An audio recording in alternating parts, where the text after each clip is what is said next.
Saya ngambil satu fragmen kecil yang mungkin lolos dari banyak pengkhotbah yang lakukan di hari Paskah, yaitu di Matius 27 ayat 51 sampai 53. Saya bacakan ya. Dan lihatlah tabir bait suci terbelah dua, dari atas sampai ke bawah, dan terjadilah gempa bumi. Nah ini masih sering ini. Dan bukit-bukit batu terbelah. Dan nah ini dia yang maksud saya. Dan kuburan-kuburan terbuka dan banyak orang kudus yang telah meninggal bangkit. Dan sesudah kebangkitan Yesus, mereka pun keluar dari kubur lalu masuk ke kota kudus menampakkan diri kepada banyak orang. Ternyata kisah penyaliban bukan hanya menceritakan tentang kebangkitan Yesus saja. Ada orang-orang kudus yang bangkit dan dibangkitkan oleh Tuhan Yesus, serta mereka menginjil masuk ke Yerusalem dan memberitahukan kabar gembira tentang keselamatan. Itu yang terjadi yang kita baca di Matius 27 ayat 51 dan 53. Memang awalnya yang selalu diawali oleh Tuhan Yesus, tetapi kemudian dilanjutkan oleh orang-orang yang sebelum itu sudah meninggal. Dan sesudah kebangkitan Yesus, mereka pun keluar dari kubur, lalu masuk ke kota kudus dan menampakkan diri kepada banyak orang. Satu hal yang perlu kita bahas, saya ingin bahas adalah sebetulnya apa yang Tuhan kerjakan pada saat mati di kayu salib dan apa yang terjadi. Apakah benar dia sampai mewakili kita, menggantikan posisi kita? Kan ada pertukaran, katanya ada pertukaran dan menggantikan posisi kita dari yang mati menuju hidup, dari yang prosesnya mati menuju ke kehidupan yang berikutnya yang kekal. Nah, apa yang Tuhan alami? Apakah Tuhan mengalami sampai dia masuk ke dalam dunia orang mati? Nah, ini buktinya. Kita lihat di Efesus 4 ayat 9 sampai 10. Dikatakan, bukankah ia telah naik? Berarti bahwa ia telah turun ke bagian bumi yang paling bawah. Ini pemahaman dari kitab Efesus. Jadi turun ke bumi paling bawah. Ia yang telah turun, ia juga yang telah naik jauh lebih tinggi daripada semua langit untuk memenuhi segala sesuatu. Artinya apa? Bahwa Yesus pada saat dia mati di kayu salib menggantikan posisi kita. Itu pun juga sampai dia masuk ke dunia orang mati menggantikan posisi kita. Jadi proses penggantian itu betul-betul terjadi sampai pada titik di mana seharusnya kita berada kalau kita mati tidak di dalam Tuhan. Sampai ke dunia orang mati. Dia sampai ke sana sebetulnya. Nah, persoalannya adalah apa yang dia lakukan dan bagaimana dia melakukannya. Dan kemudian untuk apa dia sampai ke dunia orang mati. Apakah benar dia sampai ke dunia orang mati itu tidak berdaya di dalam ketidakberdayaan. Kalau kita yang mati, di dalam keadaan yang berdosa, di dalam keadaan yang tidak mengakui Tuhan Yesus, kita berdosa, tidak ada pengampunan, maka mati kita adalah mati yang tidak berdaya. Kita tidak bisa apa-apa. Kita masuk dunia orang mati, selesai sudah. Apakah selesai hidup kita, tetapi prosesnya belum selesai karena itu masih ada urusannya lagi. Pertanggungan jawab hidup kita itu harus dipertanggungjawabkan. Tidak selesai sampai di situ. Itu yang perlu kita pahami bahwa hidup kita memang harus dipertanggungjawabkan. Tetapi kalau kita di dalam Tuhan, ada hal-hal yang luar biasa yang Tuhan lakukan, yang membela kita, yang melakukan pertukaran, dia bilang. Pertukaran tentang kehidupan setelah kematian. Kalau manusia itu hidup dan mati, kemudian datang ke Hades dunia orang mati, tetapi kalau Tuhan Yesus datang ke Hades untuk apa? Nah, mari kita belajar pagi hari ini supaya kita memahami bahwa Kristus mati dan bangkit itu adalah peristiwa Paskah yang luar biasa karena terjadi pertukaran dan terjadi hal-hal yang luar biasa. Saat-saat hari Sabtu Minggu itu terjadi hal-hal yang luar biasa, Bapak Ibu ya. Di Kisah Rasul 2 ayat 27, ini buktinya. Sebab engkau tidak menyerahkan aku kepada dunia orang mati. Jadi jaminan kalau kita ikut Yesus, kita tidak akan diserahkan ke dunia orang mati atau Hades yang saya sebut tadi. Jadi kematian kita adalah kematian yang ditunggu-tunggu karena kita akan sampai ke Firdaus. Nanti kita akan jelaskan. Dan tidak membiarkan orang kudusmu melihat kebinasaan. Kita tidak dibiarkan melihat kebinasaan. Artinya kita tidak dibiarkan masuk ke dalam Hades untuk melihat kebinasaan itu sendiri.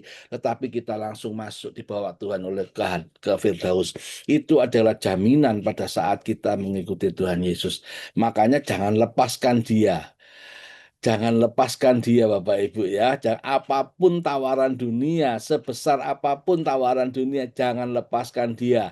Karena janji Tuhan adalah kita tidak melihat dunia orang mati. Dan tidak membiarkan orang kudusmu melihat kebinasaan. Kita tidak dibiarkan melihat kebinasaan. Kita akan terus dibangkitkan bersama dengan Tuhan Yesus di Firdaus. Itu inti dari Paskah. Jadi pemindahan alamat yang tadinya alamatnya kalau orang mati itu alamatnya Hades, maka kalau kita di dalam Tuhan alamatnya dipindah itu ya. Kita dipindah ke Firdaus. Bukti bahwa iblis menguasai maut dan kerajaan maut. Ini pembuktian dulu ya, supaya kita tahu loh kok maut dan kerajaan maut dikuasai iblis. Ya, sebelum Paskah memang maut dan kerajaan maut dikuasai oleh iblis. Buktinya di mana? Di Ibrani 2 ayat 14 dikatakan begini, karena anak-anak itu adalah anak-anak dari darah dan daging, maka ia juga menjadi sama dengan mereka dan mendapatkan bagian dalam keadaan mereka. Supaya oleh kematiannya, jadi oleh karena kematian Kristus, ia memusnahkan dia, yaitu iblis yang berkuasa atas maut. Jadi sebetulnya kalimat di bawah itu yang kita garis bawahi, yang berkuasa atas maut. Jadi pada saat sebelum Paskah, peristiwa Paskah, iblis itu menguasai maut dan kerajaan maut. Jadi di situ dikatakan yaitu iblis yang berkuasa atas maut, di Ibrani 2 ayat 14b mestinya yang diambil ya. Hanya mengambil kalimat yang di bawah yaitu iblis yang berkuasa atas maut. Jadi memang benar iblis berkuasa atas maut. Kapan iblis berkuasa atas maut? Itu yang perlu kita pahami bahwa pada saat Adam dan Hawa jatuh di dalam dosa, maka semuanya keturunan semuanya itu masuk ke dalam kerajaan maut karena itulah yang dikuasai oleh iblis. Jadi di situ proses peralihan itu terjadi. Tidak dikatakan jelas di Alkitab, tetapi pemahamannya kita jelas bahwa kalau kita jatuh dalam dosa, upah dosa adalah maut. Nah, itu dia kuncinya. Upah dosa adalah maut. Karena Adam dan Hawa jatuh dalam dosa, maka dia jatuh dalam maut tadi, dikuasai oleh iblis, dikuasai oleh setan. Jadi, apakah benar kalau kita orang mati dikuasai oleh iblis dan dihukum oleh iblis? Benar dalam tahap-tahap tertentu. Nah, ini yang perlu kita pahami ya. Dikatakan ada suatu penglihatan orang-orang, makanya saya meragukan orang-orang itu. Apakah yang dilihat itu yang mana? Ada orang-orang yang disiksa di neraka, katanya begitu ya, disiksa, yang nyiksa iblis gitu kan. Ngeri gitu ya. Apa benar demikian? Benar di dalam tahap tertentu. Sampai tahap sebelum Tuhan Yesus eh, disalibkan. Iya, itu benar. Memang manusia di Hades dikuasai oleh iblis. Seperti yang saya jelaskan bahwa maut dan kerajaan maut dikuasai oleh dia. Hades dikuasai oleh iblis. Ini yang mengerikan memang. Kita dikuasai oleh iblis. Tapi apakah demikian seterusnya? Terus apa fungsinya Tuhan Yesus mati di kayu salib? Nah, itulah makanya tadi di pembukaan kubur-kubur pun terbuka dan orang-orang bangkit, orang-orang kudus bangkit. Orang kudus itu siapa? Orang kudus itu bukan cuma orang-orangnya, tapi kita semua yang mengakui Dia adalah Yesus dan Tuhan dan kita bertobat itu orang-orang kudus. Jadi kita semua nanti akan dibangkitkan dan bersama-sama dengan Yesus di Firdaus. Supaya kita semakin paham dan kita semakin mengerti bahwa Kristus bangkit, Kristus sudah bangkit itu bukan hanya cuman bangkit, bukan hanya mati di kayu salib, bukan hanya disiksa. Apalagi kalau kita melihat film potongan dari Passion of Christ itu, aduh, kasihan banget, luar biasa penderitaannya, kasihan banget memang penderitaan yang luar biasa yang dialami untuk menanggung dosa-dosa kita. Jadi dosa-dosa kita sudah diselesaikan Bapak Ibu. Jadi kalau sudah dosa kita diselesaikan, jangan menyerahkan lagi kepada hal-hal yang lain. Jangan menyerahkan lagi kepada dunia. Apapun tawaran dunia, tetap bertahan. Makanya never give up. Nah, itu yang perlu kita pegang ya. Jangan menyerah. Jangan pernah menyerah terhadap dunia dan percayalah tidak ada persoalan yang membawa kita masuk ke dalam kematian, tidak ada persoalan yang membawa kita masuk ke dalam Hades kecuali kita murtad. Itu dia ya. Jangan sampai kita murtad, jangan sampai kita berpindah jalur, jangan sampai kita berbelok karena itu berbahaya Bapak Ibu. Nggak jelas kita kemana. Nah, lanjutnya sekarang. Jadi memang iblis itu menguasai Hades saat sebelum kematian Yesus. Nah, pada saat Yesus disalib, masuk ke Hades, ngapain dia? Apakah dia tidak berdaya? Enggak, Bapak Ibu. Dia memproklamasikan kemenangannya. Bahkan pada saat dia masuk ke Hades, ke dunia orang mati yang dikatakan tadi di Efesus 4 ayat 9-10, itu sebetulnya dia sedang memproklamasikan kemenangannya. Dia sedang melakukan proklamasi kemenangan dan dia melakukan penginjilan kepada orang-orang yang mati sebelum dia disalib. Itu tugas dia. Itu dia lakukan. Jadi percayalah Tuhan Yesus pada saat Jumat Agung penyaliban itu tidak tinggal diam, tidak hanya diam, tidak hanya menunggu waktunya, tidak hanya menggenapi Alkitab, menunggu waktunya 3 hari untuk bangkit, bukan.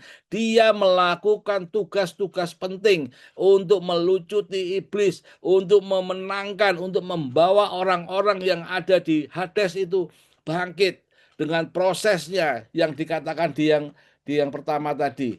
Dan lihat tabir suci terbelah dua dari atas sampai ke bawah dan terjadilah gempa bumi dan bukit-bukit batu terbelah dan kuburan-kuburan terbuka. Nah, ini yang dilakukan Tuhan. Jadi bukan hanya menunggu dia, menunggu gua harus menunggu 3 hari ini, gua mati dan kemudian bangkit nanti 3 hari, hari ketiga. Enggak, dia nggak mati dan kemudian menunggu, tengok-tengok, ngopi-ngopi dulu, enggak. Kalau kita mungkin ngopi-ngopi dulu gitu ya. Tuhan Yesus nggak akan melakukan seperti itu. Dia sibuk sekali, dia langsung melakukan dan sehingga dia lakukan dan terjadilah kuburan-kuburan terbuka dan banyak orang kudus yang telah meninggal bangkit tuh, ya kan? Orang kudus yang telah meninggal bangkit. Dan sesudah kebangkitan Yesus mereka pun keluar. Jadi sesudah kebangkitan Yesus, jadi Yesus memang dia bangkit, tetapi pada saat Yesus bangkit barulah mereka keluar dari kubur. Lalu masuk ke kota kudus dan menampakkan diri kepada orang banyak. Itu akibat dari yang dia lakukan. Itu akibat dari dia turun ke dunia orang mati. Itu akibat dari dia disalibkan, wafat, dan kemudian dia masuk ke dunia orang mati. Dia melakukan pembebasan, Bapak Ibu. Bukan diam, bukan ngopi, bukan nunggu, bukan kemudian hanya menggenapan waktu. Mungkin banyak orang kenapa harus bangkit hari ketiga ya? Untuk menggenapi waktu. Enggak, dia melakukan tugasnya. Yaitu apa? Melucuti iblis dan membebaskan para tawanan. Nah, jelaskan kalau demikian kan kita tahu ternyata Tuhan itu sibuk.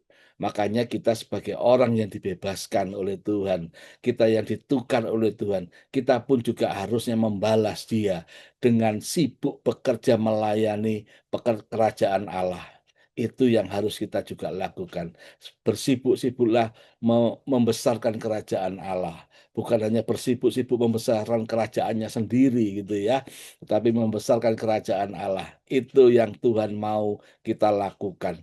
Kita menerima penukaran, kita ditukar oleh oleh Tuhan, dari yang harusnya kita masuk Hades dan tidak berdaya, tetapi kita dijanjikan kehidupan yang baru dan kehidupan yang luar biasa bersama dengan Dia di Firdaus dan nantinya akan masuk ke dalam dunia baru. Kita nggak stay seterusnya di Firdaus, itu kabar ininya firman kebenaran firmannya, nanti kita akan masuk ke dalam dunia baru. Itu bisa dibaca di Kitab Wahyu 22.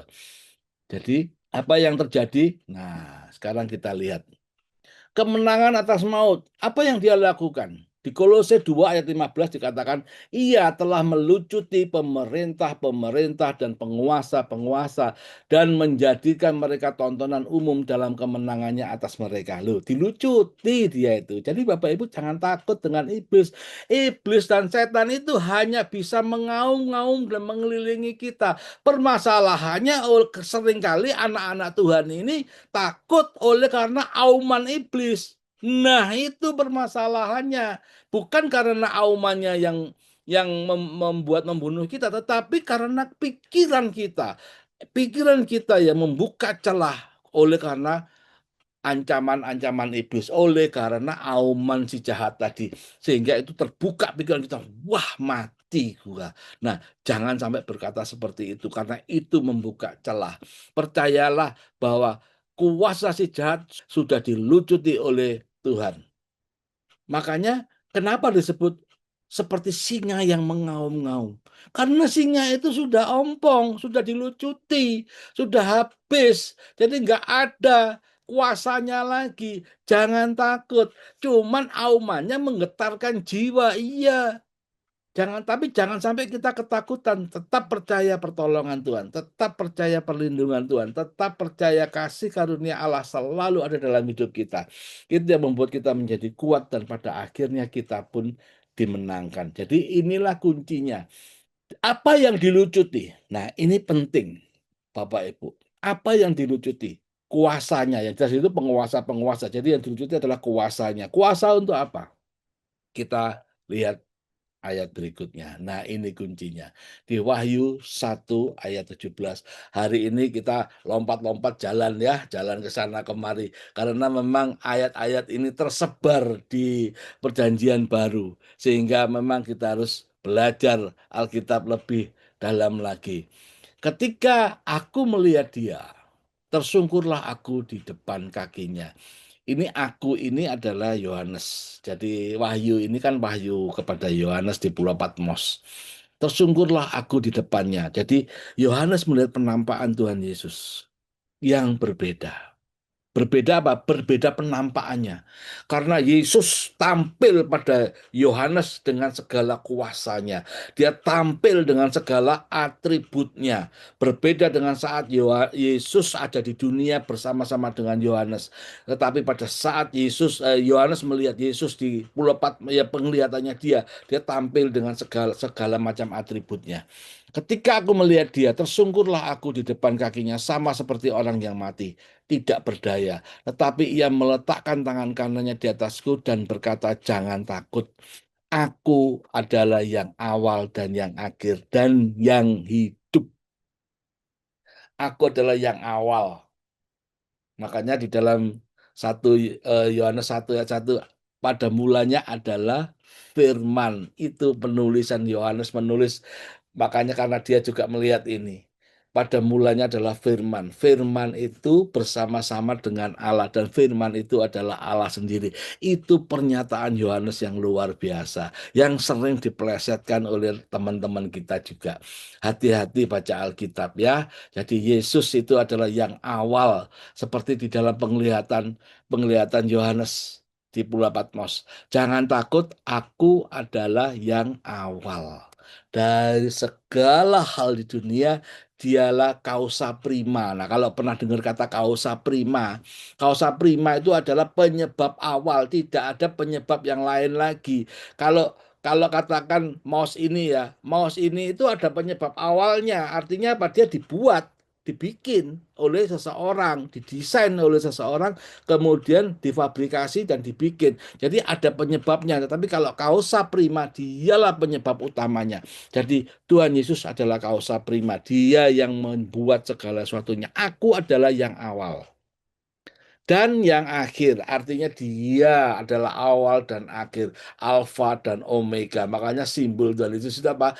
Alfa dan Omega. Ya, itu perlu kita pahami. Kenapa simbolnya Alfa dan Omega? Karena dia adalah yang awal dan dia yang akhir. Kemudian kalimatnya belum berhenti di situ. Dan yang hidup. Kenapa yang hidup? Karena Tuhan Yesus hidup. Pada saat dia disalib, bangkit dan hidup.